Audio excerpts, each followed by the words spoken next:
everyone, welcome back to my channel. If you're new here, my name is Shayna and I do a ton of different content, but I'm doing a read with me. So this is the second book in this trilogy, and I did the first one. They're both arcs. I did the first one and I'm going to link that video below for you to do.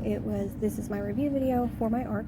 Really cool way. I love doing these. It's really fun to, especially if you're reading along with someone, it's your first read, trying to get to know a little bit about it. I do have a few spoilers that go in these.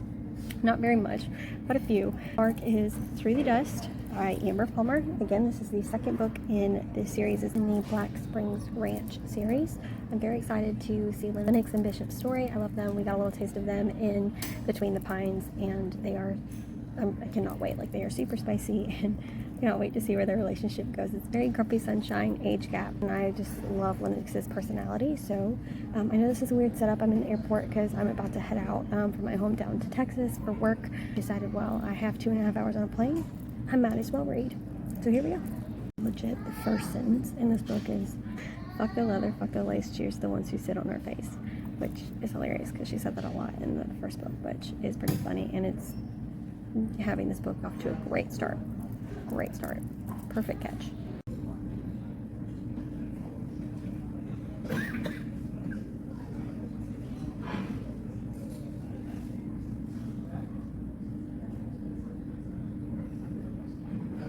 Well, this book definitely starts in the middle of where the first one was, obviously with other people's perspectives, because, well, this book's about this couple and not the other one. And I think it's hilarious getting to know inside of their mind and what they think of each other, because it's funny. Literally, she calls him grumpy in legit the first sentence that we get when he pops in.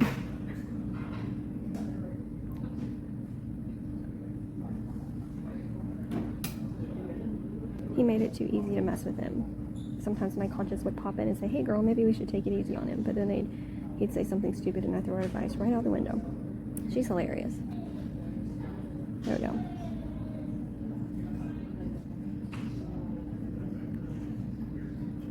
Dot dot dot, who didn't feel like taking shit from an old cowboy with a stick up his ass. Damn, girl. Plus, maybe I like seeing his cheeks flush with embarrassment when I said some of the off-the-cut remark that made him uncomfortable. He should know better by now that if you give me an inch, I'm gonna ride a mile. I love her. This is gonna be a fun book. Or When Dad Brought You On. Anyway, we're practically family. The lie was bitter and horrible, like cough medicine being forced down my throat, but I swallowed it anyway. Kristen, is he on the same team as River? Yeah, I think River's starting Friday.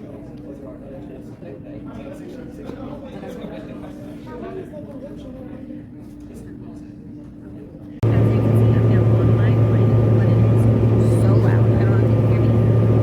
There was a time when I wouldn't give anything for Bishop Bryant to take my hand and hold me close and dance for him, but the crush had been killed long ago. I wasn't the same naive little girl I was then. He just called her a hellion. A hellion. Hayes and I were like fire and ice. She worked harder than 1,000 fucking suns and had the temper to boot. I was sent to acted unaffected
It's 9 o'clock at night. I'm in my hotel room and I'm settling down for the night and I'm reading some more. I am on page like 106, 110. I'm in the next chapter. Never let my guard down around you. That'd be too dangerous. Sounds vulnerable, I said. My voice came out all raspy and strange, like I'd forgotten to breathe. Sometimes it is, he admitted. Maybe you should try it sometimes. Vulnerable? I have rules I don't break. Not even for a pretty little cock tease like yourself. So they are definitely having an actual conversation, I feel like, for the first time in the past 4 months since they have gotten into their little fight, since they almost did you know what. And it seems like they're about to start doing you know what again, or going there. They're both drunk, they've both been drinking, and it's definitely turning into that, for sure. Bruh. So this banter that they have going back and forth is hilarious and perfect. I love what you did here, Amber, and how, like, it sucks you in and it makes you feel like you're right there with them. Oh my God, we're highlighting that. And I guarantee you that says you didn't get the chance last time. Hold on. Damn. I'm not going to read these very steamy words that are coming out of Lennox's mouth right now. Y'all are just going to have to read this for yourself.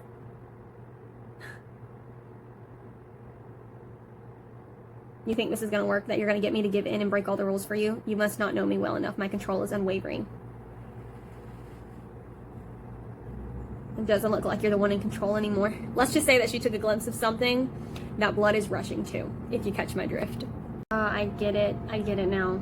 My stomach sank, embarrassment creeping in hard and fast like it had the morning I'd woken up in the empty bed. It wasn't a feeling I was accustomed to. With Bishop, it seemed to be my default setting, like I was always one step away from either wanting to burn his cabin to the ground or bury myself in a hole and die. Okay, so I definitely get it now. I understand why she felt the way she did that morning. She was embarrassed about what happened the night before, and Bishop didn't really reciprocate. He just went to default setting as, this isn't right. We shouldn't be doing this. I work for your father. You're too young for me. And she wasn't validated. She didn't feel sexy or like she was, you know, like he wanted her. I get that. It feels like rejection. And were you trying to kill me? Oh, that's incredible. I knew it was coming. I knew that was coming. You know, I've been terrified that the trilogy was going to end with this happening. But then they put this here, and I really hope it doesn't end the way that I don't want it to end that way. Okay. I will say the one thing about this is that I love Bishop for kind of taking control and kind of like trying to help Lennox through it and like telling her to breathe and like taking care of her. And I love that. It shows a lot about him as a man and as a person. Hearing the heartbreak in Lennox's screams had nearly broken me. I'd held her to me as long as I could, squeezing her tightly as if I could stop her from shattering further. That is so sweet, but at the same time, so fucking horrible. Like, why is this even happening? The soft scent of honey and vanilla filled the air, invading my senses. I'd recognize it anywhere. It was fucking imprinted in my memory. Sometimes I swore I could still smell it on my pillow at night, like it was haunting me. Today, though, I savored it. I'd never seen her look so tired, so distraught. There was no fight left in her. She was just sitting there, vulnerable, exposed, raw in every sense of the word. I'd never been the type people turn to for that kind of stuff, but she made me wish I was. This is a hard, traumatic thing that's happening to them right now, and I'm hoping that this helps him realize not just his feelings towards her, but his place with this family, because he really doesn't believe he's a part of it, even though he is. Tears began rolling down her face, and I let instinct take over. I sat up straighter and pulled her close. Is this a pity hug? Do you want it to be? It probably should be, right? Probably. I don't really want it to be. Then it isn't, I said. This is whatever you need it to be. That's all that needs to be said. As much as I'm going to give y'all, okay? It was the best and worst case scenario happening all at once. None of us wanted to see our father walk away from something he loved, but we damn sure preferred that over spreading his ashes in the wind. Y'all, Bishop is going to fight this hard. He's not going to want to accept this right away. It's going to take him some time to get it. Listen, I can take care of it, Bishop said. Nothing has to change. For some reason, his words rubbed me the wrong way. Didn't he understand that change was already happening, whether he wanted it to or not? Dad always said, when you didn't ask for help, you were usually asking for trouble instead. It couldn't have been more accurate. Bishop, it's going to get worse before it gets better because you are stubborn and don't know how to just take it. Just take the help. just understand it, just accept it, and just, you'll be so much happier for it. Lennox knows exactly what I'm talking about. I didn't realize you could do two people's jobs simultaneously. Done it before, he said, shifting on his seat, and can do it again. You don't have to, though. And instead of taking the help and saying thank you, you're being a stubborn ass about it, I argued. Yes, ma'am. Oh, God. And this goes to show that you can say the absolute wrong thing, even if you don't, like, mean anything hurtful by it. You don't understand how this other person feels. I guess whatever common ground we found was over and done with. It was almost funny how quickly we had gone from falling asleep next to one another to standing here at odds. When you feel like everyone's against you, especially the people that you are the closest to, it's one of the worst feelings. And it's not like against you, it's just they don't know what you actually want. So, and they think that they do, so they're saying the wrong things. Setting my feelings aside, which was hard to do because I took everything personally. Same girl, same. My main annoyance was his insistence on doing everything himself. Try as I might, I did care about him. How could I not? He damn near always been in my life. And Lennox hit the nail on the head. He was someone who always seemed to live in fear. A set of rules were his best friend, and he would never dare to color outside the lines. No wonder he didn't understand how good it could be if he set his pride aside.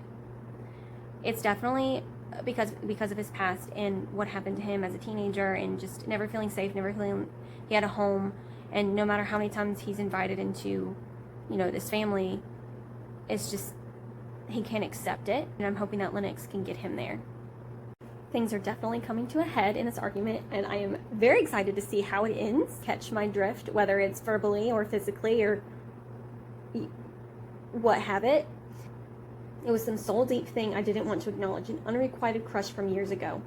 They are both pissed at each other because he's basically been ignoring her when they've been supposed to be working together, and he's blaming it on everything that's gone on between them for the past few months and whatnot. So let's see if they can actually come to a decision here, or if they just get it out of their system as, they say, but that's not really that's what they're saying it is, but that's not what it is. Damn, girl, Lennox, you are on the ball. You've given me no reason to believe otherwise, have you? I've tried to talk to you every day to figure out how to work through whatever this is, but you've been gone before the sun even comes up. This is stupid, Bishop. He stared down at me, eyes burning with something I didn't quite understand. This job is the only thing I have, and I can't risk losing it. If that means I have to stay away from you to keep it safe, then so be it. I ignored the flash of fear in his eyes. Well, I hate to tell you this, but you're gonna have to cowboy it the fuck up and do what's best for the ranch we both love. Damn, girl. Damn.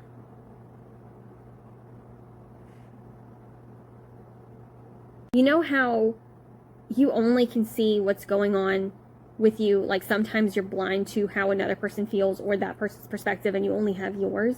So when you say things, you don't realize that those things can hurt that person, and then when that person finally opens up and tells you their side and how they feel or a piece of it, and you're like, oh fuck, I didn't realize. I think that's what just happened. Yep.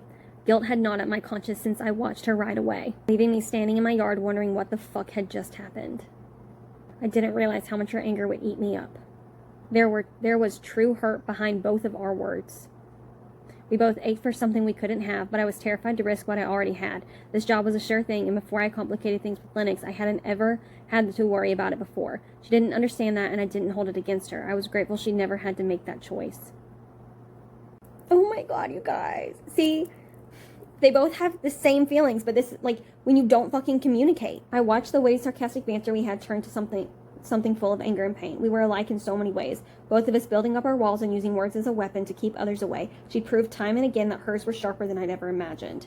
Without Dog on the ranch as a reminder of who she was, it would have been too damn easy to give in. I was weak for her. I didn't know how much longer I could stop myself from acting on the things I wanted. Lennox Hayes was a lightning strike to my heart. She'd cracked the wall I'd carefully erected, letting in dangerous ideations that threatened to send me to my knees. I didn't know what she saw in me. A one-night stand, fleeing a single reckless moment that would become a fun anecdote she'd tell her friends about down the road. But for me, it was different. It'd become obvious after our first kiss that she would turn my world upside down. That was why I needed to keep my distance. If I had to act like an outright dick to do it, to protect myself from her unintentional destruction, then I was willing to do that. She deserved more than an emotionally stunted 40-year-old man who'd never been in a relationship. I don't even have to add context there because it just explains it so well. I'm literally giving y'all, I think I'm giving y'all more spoilers in this book than I did the first, but I can't help it. When I'm in my feels and I see this, it's very hard not to sit there and just blurt it. See, and he's so delusional, in my opinion, because he's so scared that he's going to lose these people. He doesn't think that he fits in. He doesn't think that he's family, but what he doesn't understand is that he's doing it to himself. They want him to join in. They want him to be a part of the family and to be a part of these conversations, but he just won't let that wall down and allow it to happen.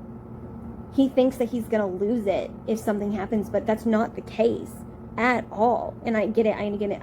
All the trauma that he went through, I get it. But at some point, you just, like, you're in your 40s, dude. I mean, you should be over it by now. I was the one who would lose absolutely everything. You won't. I had nothing and no one outside of this ranch. You may not have others outside of the ranch, but you have the ranch and you have the people inside of it. While she still would have the full support of every single person in this house, you would too. Doug would fire me. No, he wouldn't. Kicking me out of the only home I'd ever known, he would never do that. And maybe worst of all, I would lose her. Doubtful. I pushed her away and I told all the same lies I told myself as a reminder not to cross the line. All I wanted to do was walk over and tell her how sorry I was, how much of a fucking idiot I'd been, and hope she would forgive me. But I couldn't. I didn't deserve it. And this is the definition of men being stupid. I pushed her away when she needed someone the most. I had ignored every dinner invitation over the past week and let myself selfishly stew over my own problems instead of putting her first.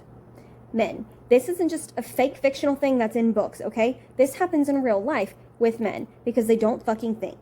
And yes, I'm not saying that women don't do it too, because they do, but it happens more often than not with men than it does with women.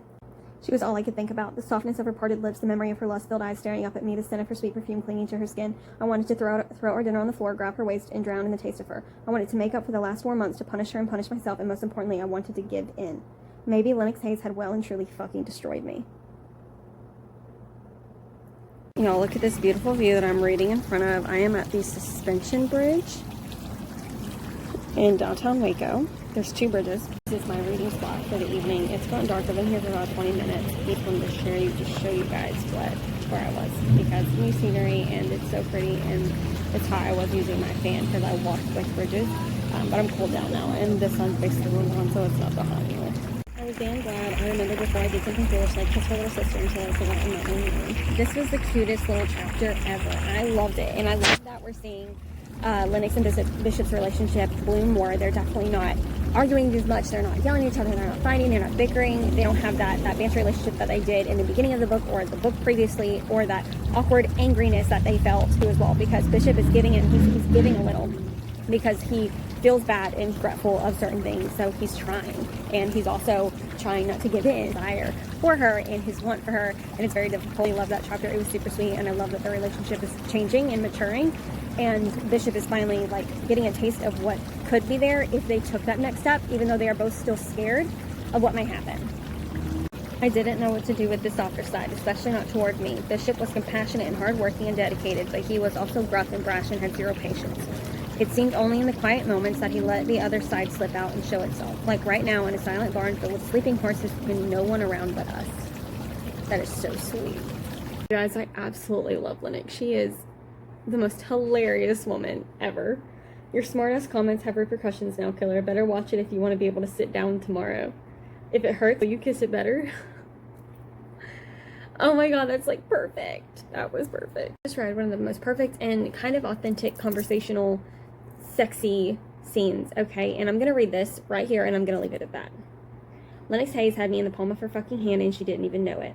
And it was the sound of my name in that desperate fucking tone that broke the final tether of my self-control. Tell me to stop, Lennox. Tell me it's a bad idea. Tell me this is reckless. Tell me we shouldn't be doing this for any number of fucking reasons that I can't even think of right now. Because if you don't, God help me, I don't think I can. Not unless you tell me to. Was Bishop doing this for me, or did he want this just as badly as I did? All signs pointed to yes, but his hesitance caught me off guard, and I didn't want to be just another regret. Oh, I love this, and I feel like this is so freaking perfect, because it fits so well, and it's like, if you could have only gotten past all this shit before. The smile he gave me was nearly blinding. It nearly knocked my breath away and made me forget what was happening. I'd never seen a smile like that, so full of pride and happiness in something else I couldn't understand right now. This is the part that I don't like. I've been watching and waiting and wanting, and I'm not going to fuck this up because I don't know if I'll ever get this again. Only time would tell. In the meantime, I needed to protect my heart until I was sure Bishop would go all in with me like I was ready to be all in with him. What in the hell had this woman done to me last night? Suddenly, I was a worn piece of string wrapped so firmly around her finger that I'd do almost anything she asked me to. Maybe I always had been. I feel like this is the part where miscommunication happens, and because she thinks one thing and he thinks another, but they're not communicating with each other. So she thinks something, but he's in.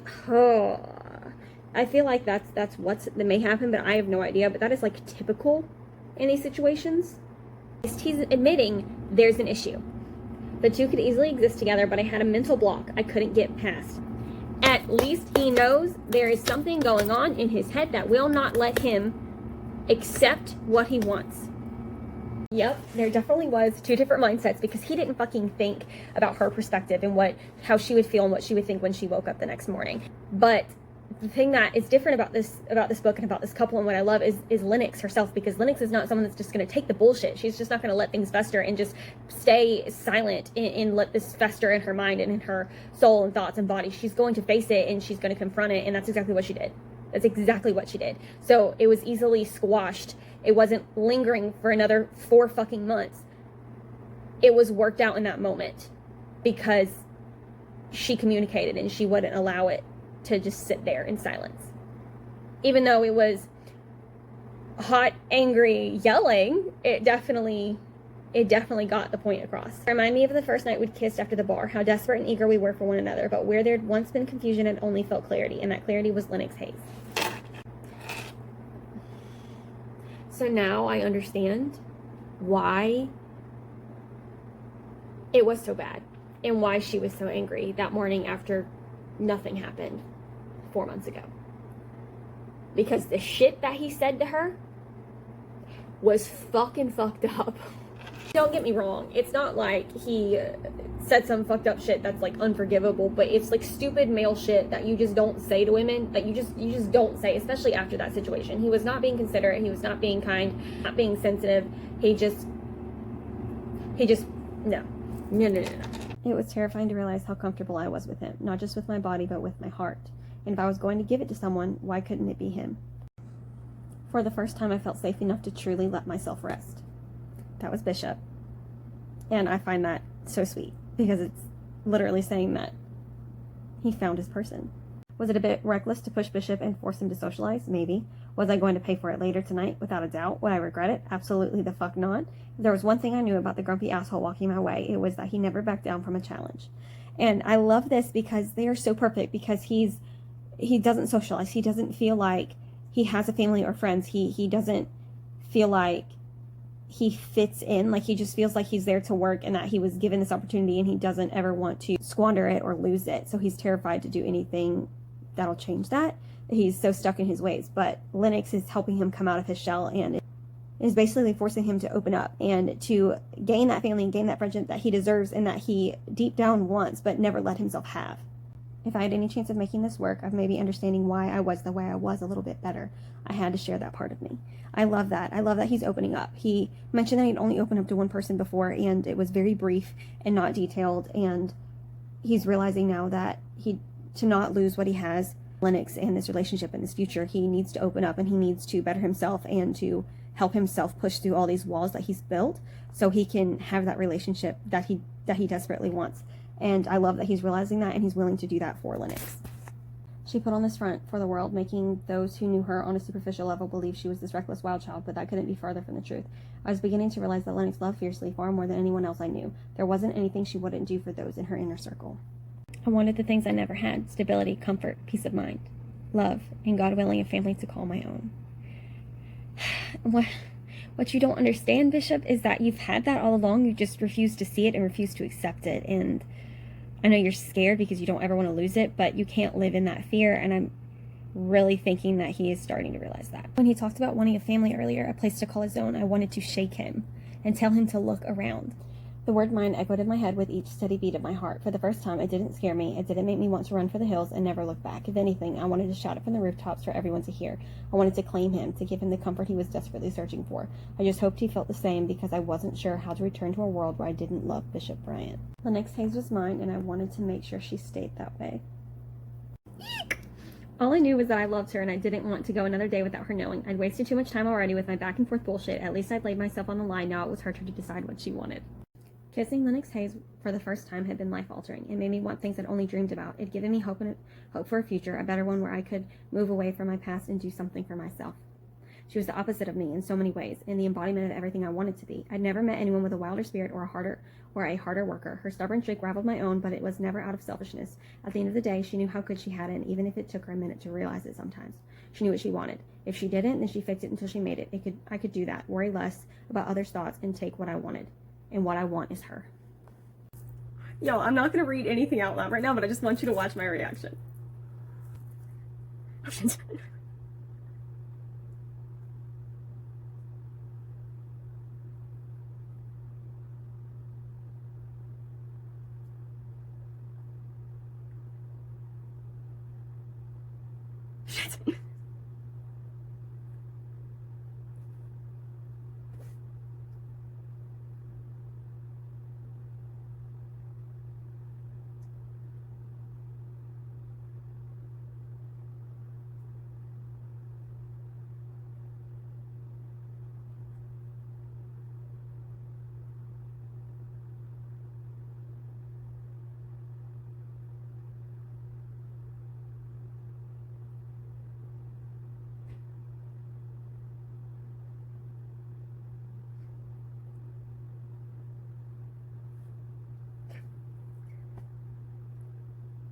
Oh my god. Y'all, that was a lot of information in one scene. That was great. It was very chaotic, but very good. Very, very good. Are those tears for me, baby? Nope. I must have gotten some dust in my eye. Lennox smiled, keeping one arm around my neck as the other plucked the hat off her head. She sat it on mine before closing the distance and kissing me deeply. It was too small, but neither of us cared. It was the implication that mattered. I can see through the dust, cowboy. You're not fooling me. Oh my god. Oh my god, you guys. That was beautiful. I just finished it, and I cannot get enough of Bishop and Lennox. I so appreciated the story and their characters and what they brought. Bishop let down his walls. He grew as a person, he grew as a man, and he finally accepted the family he's always had but refused to let in. And Lennox shared her insecurities, who she is, and how she puts up this front, and everyone always thinking that she is this run wild girl who is just a take home to have a fun night and not to have a relationship with, that she's not worth it for those men. And she finally found the man that it's always worth it for, and she had to get through all of those wrong guys to finally have the one. And even though he's been there all along, it took them until this point to finally accept it, and it took a lot for them to grow and to get to the point where they finally could have this relationship. And I am so happy with the ending, and I want to thank Amber Palmer so much for allowing me to read this second book in this trilogy, and I cannot wait to see Cleo's story and the next one, and very happy that all of the family is so intertwined still in the second book. Even though it's surrounded and about this one couple, you still feel so connected and so close to the entire family, and you feel like you're a part of that family. And it's not just about the couple, it's about the family feel and what's happening there, and what's continuously happening with the other couples, even though we've already had their story. So I highly enjoy that aspect and love how you write that, and I cannot wait to continue more. So you guys, get Through the Dust, June 17th. This is a great read. You will not regret it, and I hope you guys enjoyed this read with me, and you followed along, and you were screaming, crying, and having all the feels at all the same parts that I did. And I cannot wait to see you guys in the next one.